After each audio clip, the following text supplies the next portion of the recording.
Drama ini bercerita tentang seorang aktris muda terkenal di masanya yang hidupnya berubah setelah kecelakaan. Bukannya koma panjang, dia tetap menjalani hidup, tapi setelah kecelakaan kedua kalinya, dia kehilangan ingatan 25 tahun terakhirnya. Dunia yang kini ia hadapi terasa asing baginya.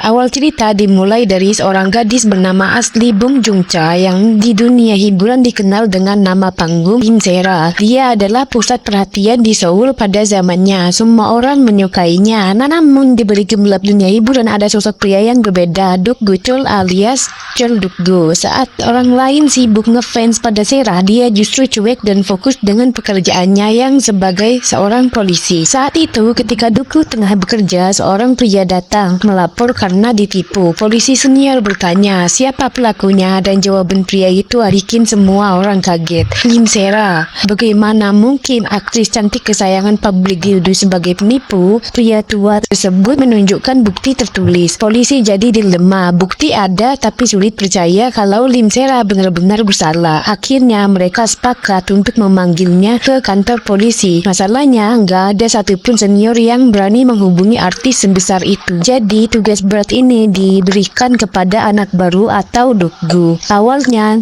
Duk-gu menolak, tapi setelah ditekan seniornya, ia pun tak punya pilihan lain selain menerimanya. Telepon pertama gagal karena ternyata nomornya salah. Sementara itu di lokasi syuting, Lim Se-ra menghadapi aktor yang pernah menyakiti asistennya. Dengan cerdas ia membalas lewat aktingnya. Dalam adegan ribut itu, ia menyiram minuman tepat ke wajah aktor tersebut. Bagi penonton itu hanyalah adegan, namun bagi asistennya itu adalah balas dendam yang manis. Selesai syuting, asistennya pun berterima kasih kepada Se-ra. Tak lama kemudian, Duk-gu mencoba menelpon Se-ra kembali. Kali ini nomornya benar dan Se-ra mengangkatnya. Duk-gu menyampaikan bahwa ada laporan dari pria bernama Gum Endong yang menuduh Se-ra melakukan penipuan uang. Bahkan sudah ada bukti tertulisnya. Se-ra terkejut namun menjawab dengan tegas, itu pasti ulah ayahnya yang memakai namanya untuk melakukan penipuan. Dia juga mengungkapkan bahwa ayahnya memang pernah berurusan dengan polisi dan nama Lim Se-ra hanyalah nama panggungnya. Se-ra sempat meminta agar masalah ini diselesaikan lewat format tertulis saja, tapi Duk-gu menolak. Menurutnya Se-ra harus datang langsung ke kantor polisi. Tak nyaman dengan hal itu, Se-ra langsung menutup teleponnya. Besoknya Duk-gu kembali mencoba menghubungi, tapi Se-ra tetap mengabaikannya. Meski terus ditelepon, ia mengabaikannya. Di sisi lain, Se-ra mendapatkan pekerjaan syuting iklan bersama model baru bernama Go Hwi-young. Meski karirnya baru saja naik daun, Hwi-young sudah bersikap arogan. Awalnya Se-ra menahan diri, tapi ketika Hwi-young makin bertingkah, Se-ra memilih meninggalkan lokasi syuting. Tentu saja Hwi-young panik karena ia tahu jika Se-ra benar-benar pergi, pihak produksi akan marah besar padanya. Ia pun menghadang jalan Se-ra, meminta maaf, bahkan sampai berlutut di depan banyak orang agar Se-ra mau kembali. Meski awalnya menolak, Se-ra akhirnya luluh demi menjaga suasana syuting dan citra profesionalnya. Ia pun melanjutkan pekerjaan tersebut. Namun setelah selesai, pria yang menjadi model iklan bersamanya memegang tangan Se-ra dan memberikan nomor ponsel ke tangan Se-ra. Hal itu memicu kecemburuan Hwi-young yang langsung marah-marah seperti orang hilang kendali. Se-ra tidak terpengaruh. Begitu sampai di ruang istirahat, ia langsung menghapus nomor itu dari tangannya seolah-olah tidak pernah ada. Tiba-tiba nomor 0728 yang merupakan nomor kepolisian kembali menelpon. Tentu saja itu dari Duk-gu. Se-ra tetap mengabaikannya hingga saat ia tengah berlatih untuk film barunya. Telepon Duk-gu kembali masuk. Karena perhatiannya teralihkan, Se-ra justru kena serangan dan terluka. Meski begitu, ia tetap mengabaikan telepon 0728 tersebut. Tak lama, Se-ra mendapatkan telepon dari manajernya. Ia diminta hadir ke sebuah tempat yang ternyata adalah jamuan dari seorang pria yang berpengaruh. Namun niat asli pria itu bukan sekedar jamuan, melainkan mengajak hal yang melewati batas. Se-ra langsung menolak meski tahu resikonya bisa membahayakan karirnya. Ia bahkan menampar manajernya sendiri karena merasa dijebak ke dalam situasi itu. Manajernya mencoba membujuk, menjelaskan bahwa pria itu adalah investor utama film yang akan Se-ra perankan. Namun Se-ra tetap memilih harga dirinya. Ia pergi meninggalkan ruangan meski sadar konsekuensinya. Setelah pulang, ia masuk ke kamar adiknya, Bong Baek-ja, yang sedang belajar. Se-ra memberi semangat bersemangat agar adiknya rajin belajar. Sebelum akhirnya ia sendiri masuk ke kamar mandi sambil membaca skrip filmnya. Di sana ia menangis menyadari harus merelakan kesempatan besar demi mempertahankan harga dirinya. Di sisi lain, Dokgo masih mencoba menghubunginya.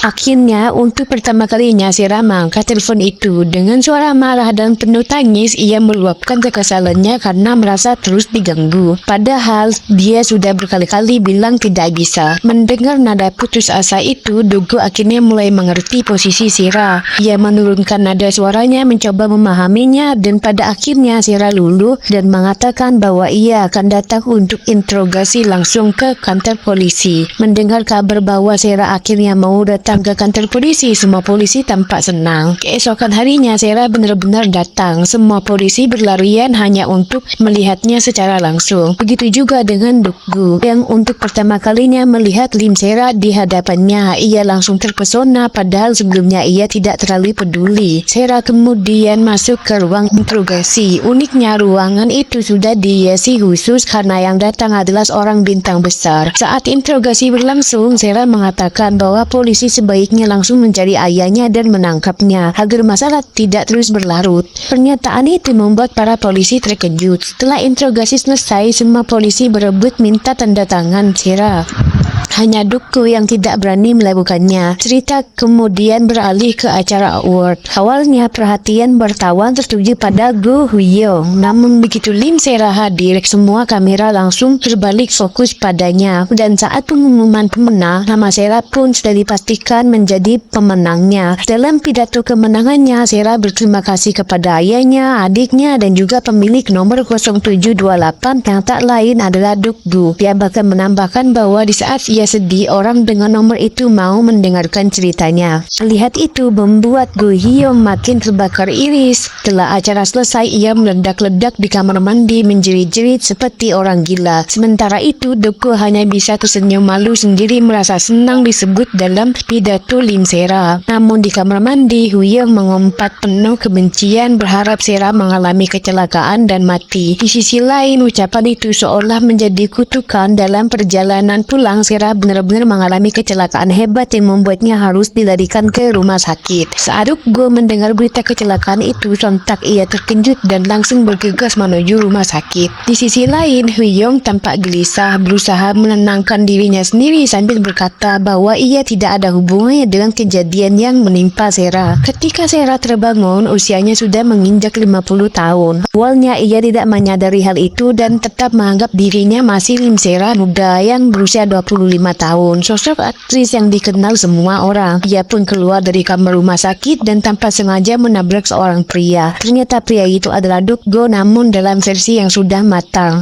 Kacamata milik Dokgo terjatuh, lalu dipungut oleh Sera karena merasa dirinya masih artis terkenal dan semua orang pasti mengenalnya. Ia pun memakai kacamata itu untuk menutupi wajahnya. Namun Sera belum menyadari kenyataan yang sebenarnya. Ia mencoba pergi dari hadapan Dokgo lalu terkejut ketika melihat sebuah smartphone di depannya. Ia bingung dan bertanya, "Itu apa?" Melihat tingkah aneh itu, Dokgo langsung memergokinya dan meminta kacamatanya kembali. Tapi Sera menolak sehingga mereka justru terlibat adu mulut hingga berakhir dengan kejar-kejaran. Pada akhirnya Sera diseret oleh pihak security. Sebelum ia benar-benar dibawa pergi, Dokgo sempat mengambil kembali kacamatanya dari wajah Sera. Sera pun dibawa masuk ke ruang dokter. Di sana dokter menjelaskan kenyataan pahit bahwa sekarang sudah tahun 2025 dan bukan lagi tahun 1999. Usianya sudah 50 tahun dan dokter pun menjelaskan bahwa dia bukan pasien koma 25 tahun. Yang sebenarnya terjadi adalah ia baru saja mengalami kecelakaan lagi untuk kedua kalinya kemarin dan kini ia terbangun dengan kondisi lupa ingatan akibat shock berat pasca kecelakaan tersebut. Kenangan yang tersisa hanyalah momen yang paling membahagiakan bagi Sera, yaitu sebelum kecelakaan tersebut. Maka tak heran jika ia menolak kenyataan bahwa dirinya sudah tua. Saat bercermin dan melihat wajahnya sekarang, Sera sontak pingsan. Begitu sadar kembali, ia langsung bertanya kepada semua orang di sana, "Apakah kalian mengenaliku?" Namun jauh di dalam hati, ia masih belum bisa menerima bahwa dirinya kini telah berumur 50 tahun. Di sisi lain,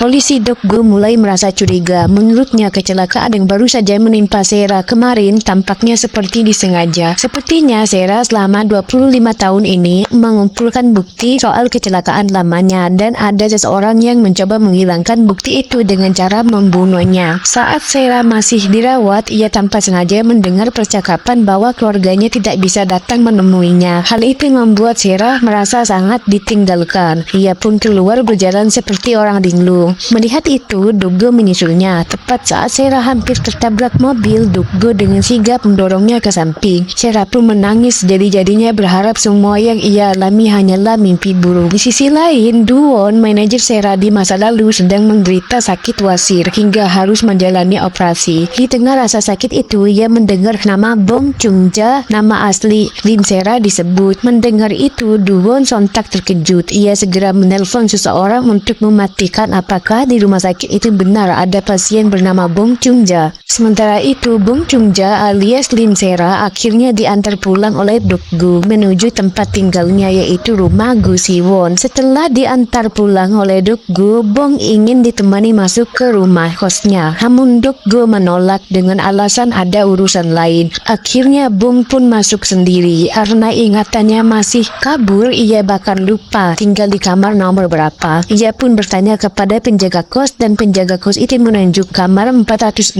yang memang kamar milik Bong. Saat mencoba masuk, Bong kembali kebingungan karena ia juga lupa kata sandi pintu. Ia pun meminta bantuan menjaga kos lagi. Begitu berhasil masuk, ia mencoba duduk di kasur, namun ternyata kasurnya malah ambruk. Keadaan semakin kacau ketika ia melihat ada tikus atau kecoak yang ada di dalam kamarnya. Bahkan tanpa sengaja ia menginjak serangga itu hingga ia menjerit ketakutan. Sementara itu, dompet Bong ternyata tertinggal di mobil Dukgo. Saat memeriksanya, Dukgo menemukan sebuah kartu nama atas nama Ju Sung Pil. Hal ini membuat Dukgo curiga dan memutuskan untuk segera menemui Bong untuk menanyakan hal tersebut. Di sisi lain, Bong alias Lim Sarah mencoba menyesuaikan diri dengan kehidupannya yang sekarang. Saat hendak makan, ia meminta bantuan seseorang untuk mencari artikel tentang dirinya di internet. Namun ia justru menemukan fakta yang mengejutkan. Dulu ternyata dirinya sendirilah yang mencoba menghilang dari publik dengan alasan yang ia lupa. Saat melihat berita itu, ia juga melihat bahwa Roh Hwi-young, rekannya yang dulu bersamanya, kini sudah menjadi aktris terkenal yang seakan-akan menggantikan posisinya. Setelah menonton acara TV dan melihat fakta bahwa Go Hwi-young kini jadi aktris terkenal, Bong atau Bong Chung-ja alias Lim Sarah ini mencoba menelpon seseorang, namun sayangnya tidak ada sinyal di kamarnya. Karena penasaran dan ingin segera menghubungi, ia pun naik ke atap gedung kos untuk mencari sinyal. Di sisi lain, polisi Dukgo datang ke kos Sarah serta bertanya kepada penjaga kos. Dukgo diberitahu bahwa Sarah sedang berada di atas. Ia pun buru-buru naik ke atap. Begitu sampai, Dukgo terkejut melihat Sarah berdiri di pinggir atap dengan posisi seolah-olah ingin melompat. Padahal sebenarnya Sarah hanya sedang mengangkat ponselnya mencari sinyal. Namun karena Dukgo keburu negatif thinking, ia langsung berlari menghampiri Sarah untuk mencegahnya. Sayangnya saat itu ada kulit pisang yang membuat keduanya terpeleset. Mereka pun jatuh bersama-sama. Awalnya mereka masih selamat karena tertahan pengaman, namun tiba-tiba pengaman itu robek membuat mereka jatuh ke dalam truk berisi limbah konstruksi. Akibatnya keduanya pun adu mulut, saling menyalahkan, bahkan saling mengolok. Belum selesai bertengkar, truk tiba-tiba berhenti dan pintu belakang dibuka oleh sopir. Melihat ada dua orang keluar dari dalam, sang sopir jelas-jelas salah paham dan mengira mereka telah berbuat yang tidak-tidak. Sopir pun marah-marah dan menyuruh mereka turun. Begitu turun, barulah Dukgo menjelaskan maksud sebenarnya datang menemui Sarah, yaitu ingin bertanya apakah ia mengenal seseorang bernama Jung Pil Sung. Namun Sarah yang kehilangan sebagian ingatannya hanya bisa menjawab bahwa ia tidak tahu. Dia bahkan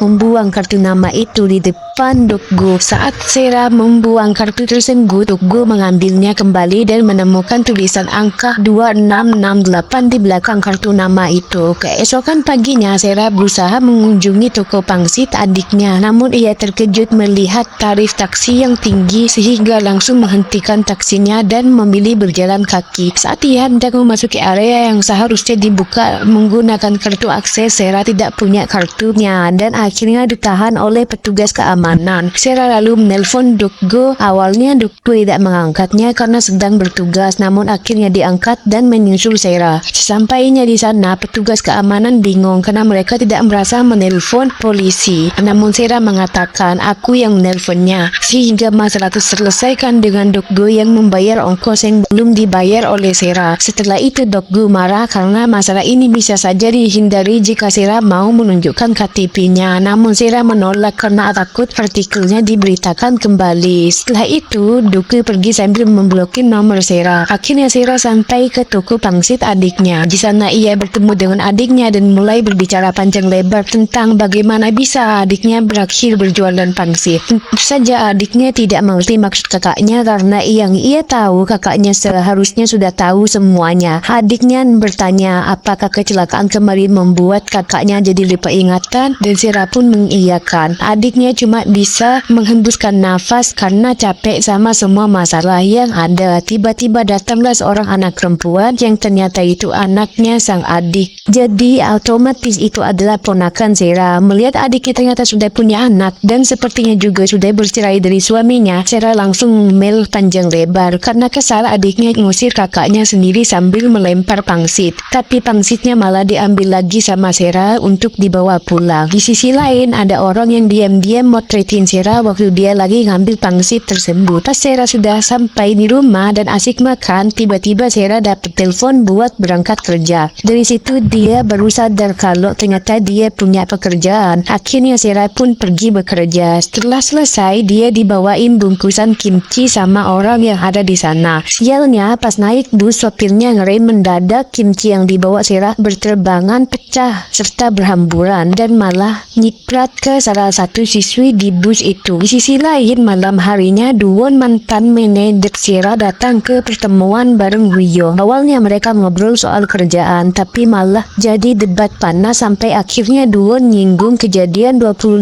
tahun lalu tentang apa yang dia sudah lakukan buat mengangkat Wiyong ke posisi sekarang. Dia juga bilang kalau dia melihat Sera dan nanya gimana kalau Sera tiba-tiba muncul lagi. Sementara itu Dokgo yang lagi bertugas sebagai polisi malah diserang orang. Buat pinggangnya sakit parah, dia pun pergi berobat ke dokter. Setelah selesai, Dokgo balik lagi ke penyelidikan soal sopir yang pernah menabrak Sera. Dari file yang ia dapat, ternyata sopir itu udah mengawasi area tempat tinggal Sera beberapa hari sebelum kejadian. Makin anehnya lagi, pas diinterogasi, sopir itu malah bilang, gimana mungkin dia nggak kenapa-napa padahal aku menabraknya lumayan keras. Setelah tahu kalau Sera ternyata baik-baik saja. Rak berhenti di situ, Dokgo juga dapat kabar kalau si sopir ini lagi berusaha montak Sera dengan alasan mau memilih jalan damai. Jelas saja Dokgo nggak percaya dan makin curiga. Dan benar saja sopir itu akhirnya beneran nelfon Sera ajak ketemu dengan dalih mau kasih kompensasi. Sera yang polos pun menerima ajakan tersebut. Di sisi lain, Dokgo buru-buru nelfon Sera dan menyuruh Sera kembali. Sayangnya Sera sudah terlanjur sampai lokasi. Baru sadar kalau ada bahaya yang mengintainya, Sera pun panik dan langsung minta Dokgo segera datang. Tapi tiba-tiba teleponnya terputus dan cuma kedengeran suara teriakan Sera. Hal itu bikin Dokgo makin panik.